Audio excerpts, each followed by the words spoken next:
Good morning everyone. आज हम जो बीए फाइनल ईयर की पॉलिटिकल साइंस की बुक है पाश्चात्य राजनीतिक विचारक, इसमें हम प्लेटो पढ़ रहे हैं। प्लेटो के ऑलरेडी हम 2 भाग पढ़ चुके हैं। आज प्लेटो का जिसे पाश्चात्य राजनीतिक विचारक है उसका जनक कहते हैं, भाग 3 पढ़ेंगे। प्लेटो का सबको आपको पता है, मैं बता चुका हूँ। प्लेटो है ये प्राचीन यूनानी राजनीतिक दार्शनिक थे और इन्हें प्राचीन जो राजनीतिक दर्शन है इसका पिता माना जाता है या जनक कहा जाता है। इनका जन्म 428 ईस्वी पूर्व में एथेंस में हुआ था। इन बातों को हम पढ़ चुके हैं। आज पिछले जो हमारी क्लास थी उसमें हमने राज्य की उत्पत्ति के बारे में प्लेटो के विचारों को जाना था।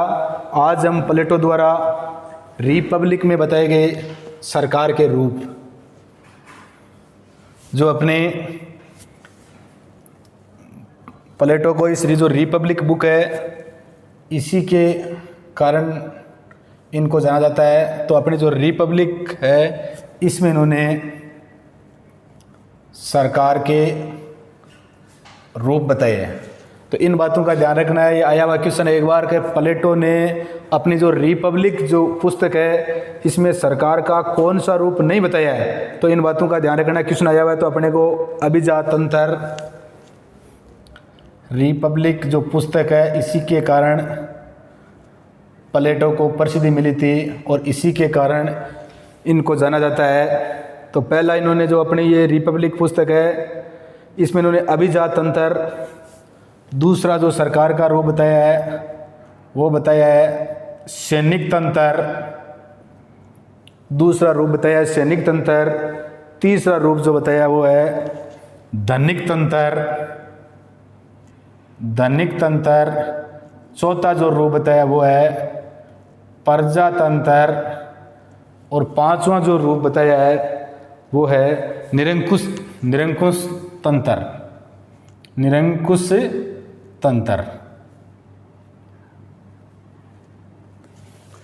इन बातों को ध्यान रखना है।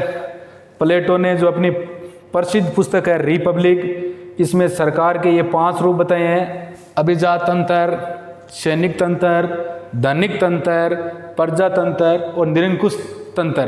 तो ये क्वेश्चन एक बार नेट जेआरएफ के एग्जाम में आया हुआ है कि प्लेटो ने अपने प्रसिद्ध पुस्तक रिपब्लिक में इनमें से कौन सा सरकार का रूप नहीं बताया है। तो इन बातों का ध्यान रखना है। और 2 नंबर वाला क्वेश्चन आ जाए तो प्लेटो ने जो रिपब्लिक जो पुस्तक है इसमें सरकार के कौन कौन से रूप बताए, तो अपने को इनका पता होना चाहिए: अभिजातंत्र, सैनिक तंत्र, धनिक तंत्र, प्रजातंत्र और निरंकुश तंत्र।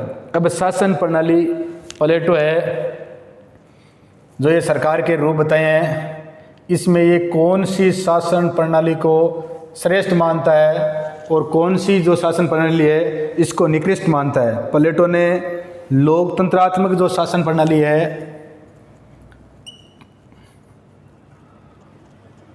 प्लेटो ने लोकतंत्रात्मक शासन प्रणाली को,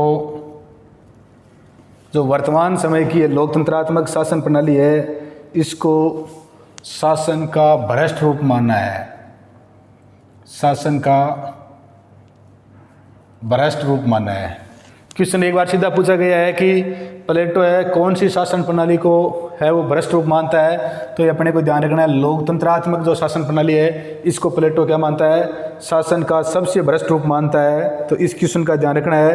प्लेटो ने लोकतांत्रिक शासन प्रणाली को शासन का सबसे भ्रष्ट रूप माना है। ये क्वेश्चन काफ़ी बार आया हुआ है, तो इसका ध्यान रखना है कि प्लेटो है कौन सी शासन प्रणाली को है वो भ्रष्ट रूप मानता है। तो लोकतंत्रात्मक शासन प्रणाली को क्या मानता है?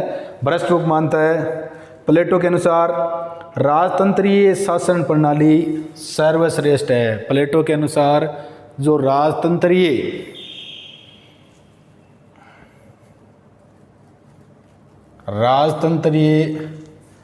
शासन प्रणाली है वो क्या है?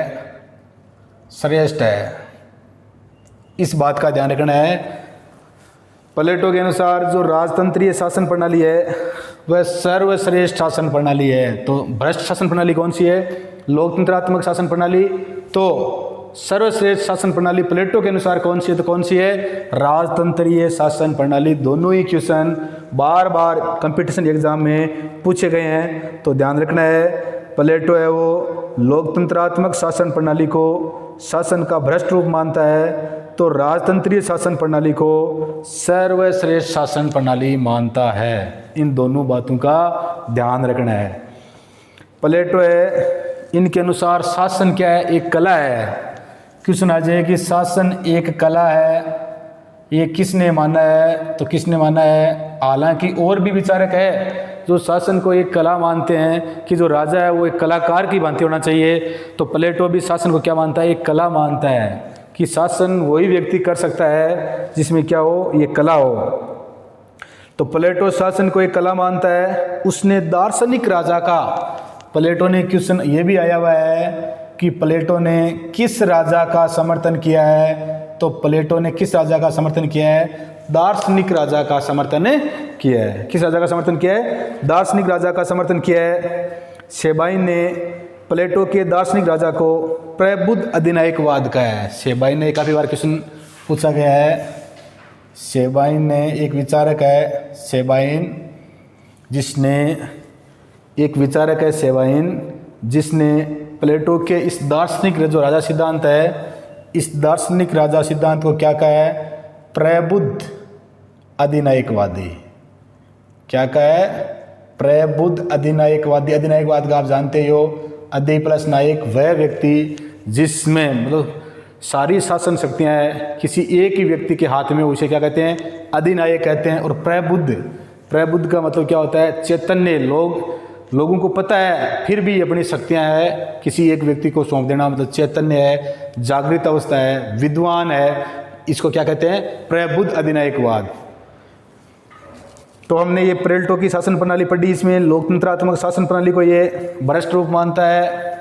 ये सरकार के इसके रूप है, अभिजात तंत्र, सैनिक तंत्र, धनिक तंत्र, प्रजातंत्र और निरंकुश तंत्र। इसमें ये जो लोकतंत्रात्मक शासन प्रणाली इसको भ्रष्ट रूप मानता है, तो ये राजतंत्रीय शासन प्रणाली को सर्वश्रेष्ठ मानता है। और प्लेटो के अनुसार शासन एक कला है और ये दार्शनिक राजा है, ये सर्वश्रेष्ठ है।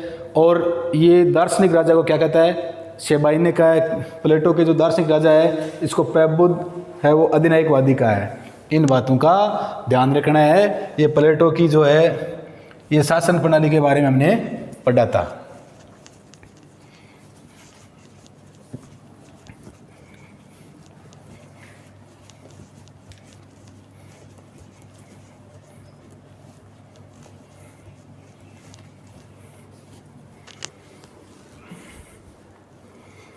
प्लेटो अब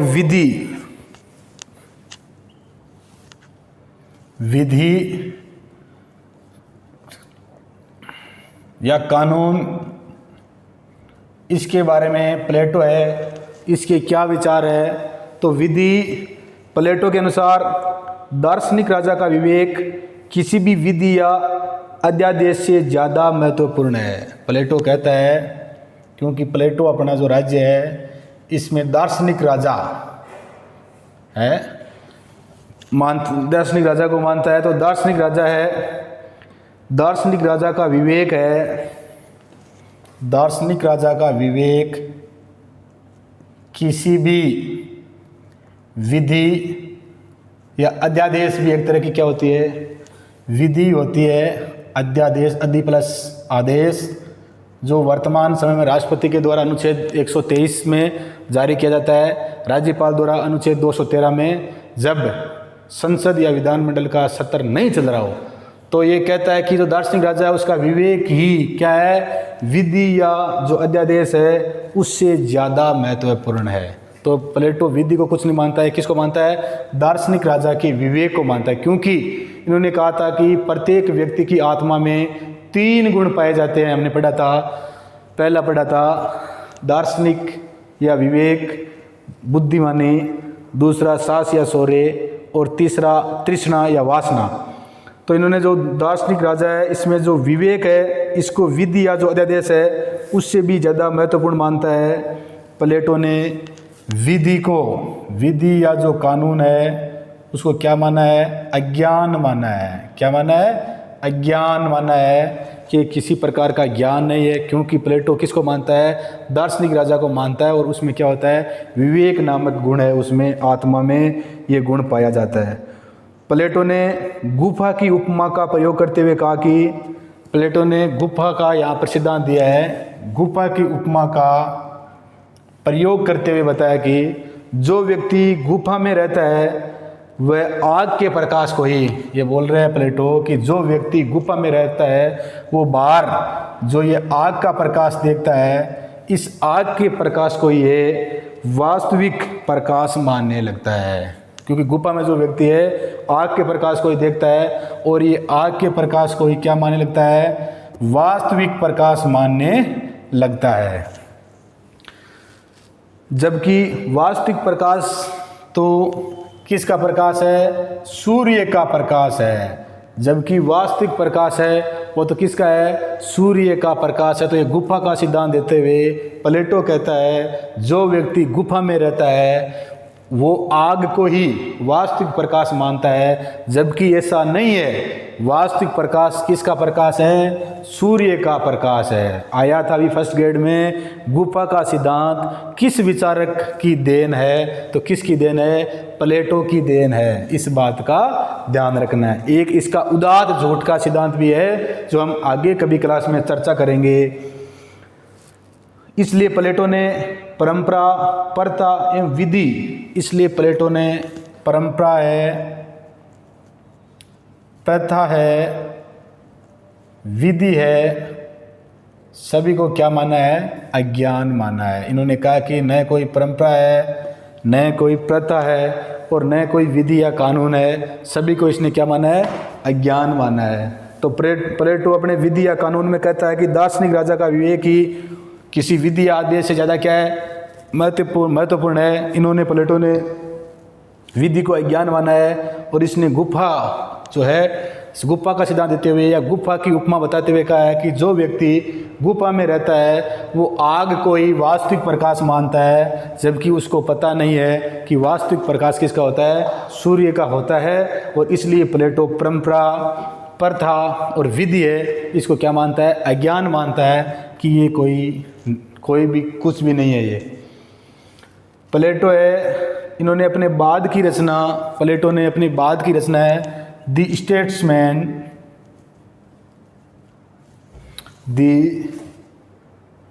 स्टेट्समैन, जो 1957 में प्रकाशित हुई थी अभी। तो द स्टेट्समैन है, इसमें इन्होंने और द लॉज, कानून, ये वो 360 बीसी में हो गई थी, विधि के महत्व को स्वीकार कर लिया। प्लेटो पहले जो अपनी रिपब्लिक नामक पुस्तक है इसमें विधि को क्या मानता है, अज्ञान मानता है। परंतु जो ये बाद के ग्रंथ है, अपने बाद की जो पुस्तकें हैं, द स्टेट्समैन, ये तो 1957 में पब्लिक हुई थी, और दी लॉज है ये तो 360 बीसी में हो गई थी, 360 ईस्वी पूर्व ही हो गई थी। तो इसमें इन्होंने बाद में क्या कर लिया था, बाद में इस चीज़ को क्या कर लिया, स्वीकार कर लिया। किसको, विधि को। बाद में इन्होंने रिपब्लिक में स्वीकार नहीं किया था, परंतु बाद में इन्होंने विधि को स्वीकार कर लिया। लेकिन प्लेटो ने अपनी सबसे महत्वपूर्ण रचना द रिपब्लिक, कौन सी है, द रिपब्लिक, जो कब लिखी थी, 380 ईस्वी पूर्व में लिखी थी, बीसी में। तो इसमें इन्होंने जो दंड का या विधि का क्या नहीं किया है, उल्लेख नहीं किया है। तो सीधा ध्यान रखना है, क्योंकि प्लेटो को किस पुस्तक के लिए जाना जाता है, रिपब्लिक के लिए जाना जाता है। इस पुस्तक में इन्होंने किसी भी विधि का या दंड का या सजा का प्रावधान नहीं किया है। विधि को, प्रथा को, परंपरा को इस पुस्तक में इन्होंने क्या माना है, अज्ञान माना है। परंतु आगे इन्होंने अपनी इस भूल का सुधार करते हुए द स्टेट्समैन जो 1957 में प्रकाशित हुई और द लॉज है ये 360 ईस्वी पूर्व में लिखी, इसमें इन्होंने विधि जो शब्द है इसका प्रयोग किया है और इसके महत्व को क्या किया है, स्वीकार किया है। प्लेटो ने अपनी पुस्तक द रिपब्लिक में विधि के बजाय अपनी जो ये पुस्तक है द रिपब्लिक, इसमें इन्होंने विधि के बजाय किस पर बल दिया है? शिक्षा पर बल दिया है। किस पर बल दिया है? शिक्षा पर बल दिया है। और इन्होंने कहा है कि दंड के बजाय क्या है? साम्यवाद महत्वपूर्ण है। दंड के बजाय जो साम्यवाद है वो क्या है? महत्वपूर्ण है। तो द रिपब्लिक में इन्होंने विधि के बजाय शिक्षा पर और दंड के बजाय किसको महत्वपूर्ण माना है? साम्यवाद को महत्वपूर्ण माना है। प्लेटो के विचार में राज्य और समाज में, प्लेटो के विचार में राज्य व समाज में कोई अंतर नहीं है, क्योंकि प्लेटो व्यक्ति को ही राज्य का क्या मानता है? वरद रूप मानता है कि व्यक्तियों से ही किसका निर्माण हुआ है? राज्य का निर्माण हुआ है। तो प्लेटो राज्य व समाज में कोई अंतर नहीं करता है। इसलिए प्लेटो के विचार में संप्रभुता का भी कोई संप्रभुता है, इसी का भी संप्रभुता भी नहीं होती है। इन बातों का संप्रभुता का भी कोई विचार नहीं है, क्योंकि सेबाई ने तो प्लेटो के जो राज्य है इसको क्या कहा है? प्रबुद्ध अधिनायक। प्लेटो के दार्शनिक राजा को क्या कहा है? प्रबुद्ध अधिनायकवाद का है। तो उसमें संप्रभुता नाम की कोई राज्य के पास विचार नहीं है। इन बातों का ध्यान रखना है। तो विधि और दार्शनिक संबंधी विचार है। प्लेटो का जो दार्शनिक राजा है उसका विवेक ही विधि या अध्यादेश से ज़्यादा महत्वपूर्ण है, और विधि को ये अज्ञान मानता है। इन्होंने गुफा है इसका उदाहरण देते हुए कहा कि जो व्यक्ति गुफा में रहता है उसको वास्तविक प्रकाश है इसका ज्ञान नहीं होता है, इसलिए वो आग को ही वास्तविक प्रकाश मानता है, जबकि वास्तविक प्रकाश किसका होता है? सूर्य का होता है। इसके माध्यम से इन्होंने समझाया है।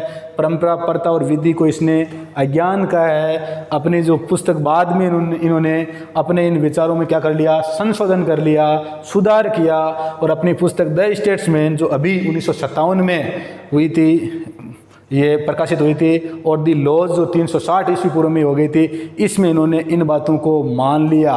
किसको? कि विधि है, सजा है, ये दंड है, ये क्या होते हैं। और जो द रिपब्लिक है इसमें इन्होंने विधि की बजाय शिक्षा और दंड की बजाय साम्यवाद को क्या दिया? महत्व दिया। तो इन बातों का ध्यान रखना है। आज हम हमारी इस कक्षा में इतना ही है वो पढ़ेंगे। आगे की क्लास में हम प्लेटो से संबंधित जो आगे की है प्लेटो का न्याय सिद्धांत है इसके बारे में पढ़ेंगे। ये जो पाश्चात्य राजनीतिक विचारक प्लेटो है ये बहुत ही महत्वपूर्ण है, और इसलिए इसको ध्यान से पढ़ लेना। धन्यवाद। जय हिंद, जय